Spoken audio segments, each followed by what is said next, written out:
السلام عليكم ورحمة الله، نتمنى تكونوا بخير وعلى خير وانتم كتشاهدوا الفيديو ديال اليوم.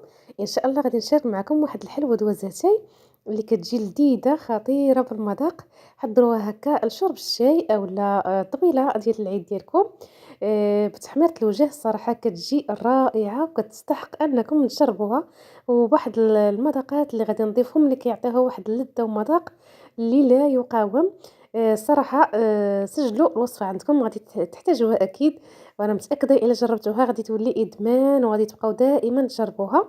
وما نطولش عليكم إخواني أخواتي، ما تنسونيش من لايكاتكم للتشجيع، واشتركوا في القناة إلا كنتم مشتركينش، وندوزو مباشرة للمكونات كذلك طريقة التحضير. في أول مرحلة غادي نحتاجو الكوك اللي كيعطيها واحد المذاق اللي غزال غزال بزاف لهاد الحلوى هادي. عندي هنايا كاس ديال الكوك، الكاس ديال العنبة غادي ناخدو غادي نحمرو مع التحريك المستمر حتى كياخد هاد اللون هذا الذهبي، وردوا معاه البال راه دغيا كيتحرق، يعني ردوا معاه البال حتى كيتحمر بهذا اللون هذا. ومن بعد غادي نطحنو واحد شويه حيتاش عندي انا الكوك شويه غليظ. صافي هنايا في القصريه ديالتي غادي نحتاج 250 غرام ديال الزبده، انا استعملت هنايا اللذه كيف ما كتشوفوا.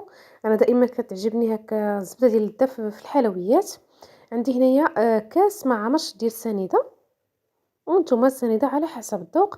عندي كذلك كاس ديال الزيت، وعندي كذلك كاس ديال البسكوي اللي كانت بقى ليا من واحد التحليه اللي كنت شاركتها معكم قبل. غادي نخلي لكم الصوره ديالتها الفوق باش تشوفوا. وعندي جوج بيضات، وغادي نضيف هنايا على ديك الزبده والسنيده واحد الساشي ديال سكر فاني، وقبيصه ديال الملحه لتصحيح الذوق. وعندي ساشي ديال خميره الحلويات غنخليها يعني في اخر مرحله. صافي غادي نخدم هذيك الزبده مزيان مع ديك السنيده. هنا صراحه الزبده كانت عندي شويه بارده، فمن الاحسن تخرجوها قبل من الثلاجه باش كتعاونكم هكا في الخدمه. صافي كنخدمها وكنضيف ليها داك الكاس ديال الزيت، وكنخدم كلشي مع بعضياته بهذا الشكل هذا، يعني حتى كيولي داك الخليط بحال شي بوماد بهذا الشكل هذا. كنحاول يعني نخدمها مزيان، ومن الاحسن السنيده تكون رقيقه باش كتعاونكم.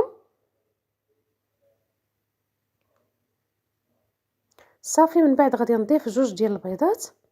تبارك الله هاد الحلوه راه كتخرج لنا كميه اللي وفيره، والمذاق ديالها راه ما نعاودش لكم كيفاش كتجي، فغير جربوها وحكموا.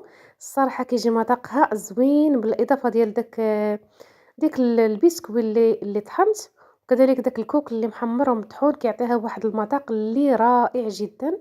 مذاقها كيجي زوين زوين بزاف، فغير جربوها، انا متاكده غادي تعجبكم. صافي هنايا من بعد ما خدمت المكونات كيف ما كتشوفوا، ضفت البيض خدمته. صافي غادي نضيف دابا البسكوي، وغادي نضيف كذلك الكوك، و كيبقى لكم يعني الاختيار. الا ما بغيتوش هكا تضيفوا البسكوي ف تستغناو عليه. عندي واحد المعلقه صغيره ديال بافو، اي حبوب الخشخاش.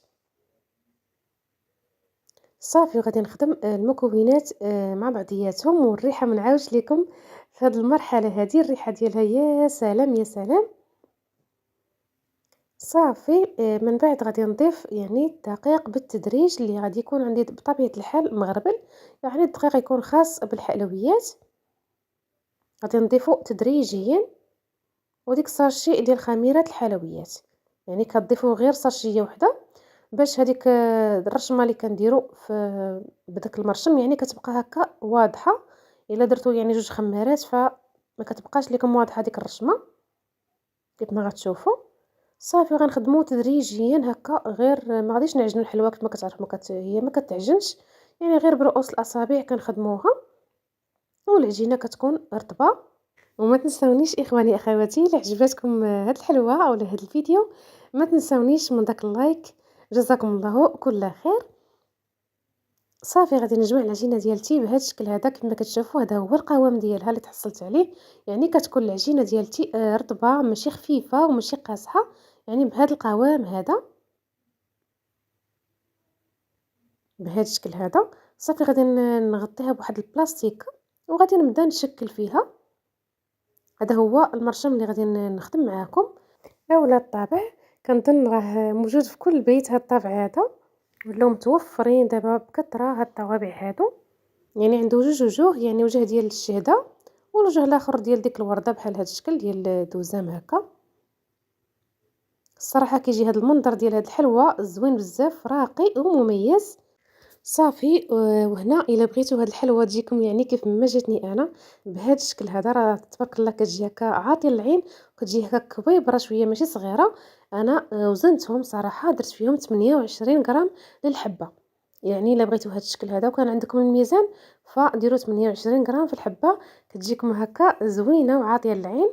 صافي غادي نستمر، غنحاول هكا نشكل شحال من كره كنعبرهم وكن نديرهم هكا كويرات. غادي نجيب اللاطه ديالتي، غادي ندهنها بشويه ديال الزيت ماشي بزاف. صافي غادي نشكل الكويرات ديالي وغادي نبدا نطبعهم بالطابع. والطابع ضروري ومؤكد دوزوه في الدقيق عاد طبعوا به الحلوى، لان كيلصق ماشي ما كيلصقش، ضروري دوزوه في الطحين بهذا الشكل هذا. يعني غالبا كيلصقوا هاد الطوابع هادو، فاستعنوا بالدقيق.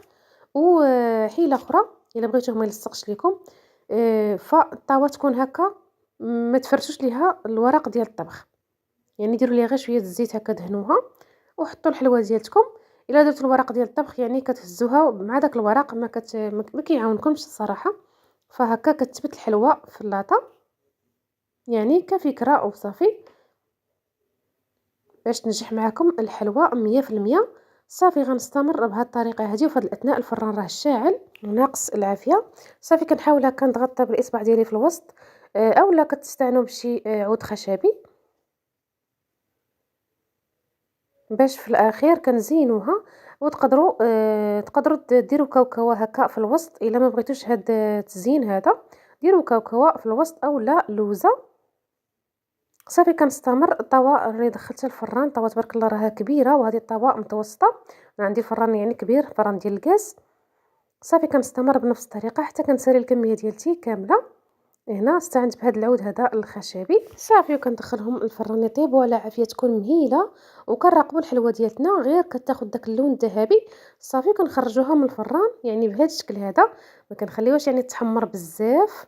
يعني تبارك الله شوفوا معايا راه طابت على خاطرها، كتنقصوا عليها البوطه وكتخليوها طيب على خاطرها باش كتجيكم القوام ديالها كيجي هكا، تجي هشيشه ومقرمشه في نفس الوقت. صافي هنا التزيين اللي غادي ندير، غادي خديت الشكلاط الكحل ذوبته وضفت ليه شويه ديال الزيت. صافي غادي ندير نعمر هذوك الحفيرات اللي في الوسط بهذا الشكل هذا. تقدروا ديروا الشكلاط الابيض يعني اللي يعني لكم الاختيار في التزيين. وهنايا غادي ناخذ هذا العقيق هذا وغادي نحاول نزين به هكا في الوسط. انا واحد الكميه درت ليها العقيق وواحد الكميه درت ليها اللوز اللي عندي ديجا محمر. يعني التزيين كيف ما قلت لكم يعني كيبقى اختياري. صراحه كتجي رائعه في المنظر ديالها، وكتجي لذيذه ما تشبعوش منها بداك الكوك المحمر وداك البسكوي. فتخيلوا معايا المذاق ديالها كيفاش غادي يجي. الصراحه كتستحق انكم تجربوها. انا كيف ما كتشوفوا راه درت ليها لوزه من فوق داك الشكلاط، وانتم اختاروا يعني التزيين اللي كيناسبكم ديروه، يعني اللي متوفر عندكم ديروه. كيف ما قلت لكم تقدروا ديروا كاوكاو يعني من الاول اولا لوزه من الاول وهي خضراء، اولا كتستغنوا على هذا التزيين هذا وكتخليوها غير هكاك. وهذا هو الفيديو ديال اليوم، وصلنا للنهايه ديالو. كنتمنى يكون نال الاعجاب ديالكم، وكنضرب لكم موعد لوصفات جداد بحول الله. الى اللقاء.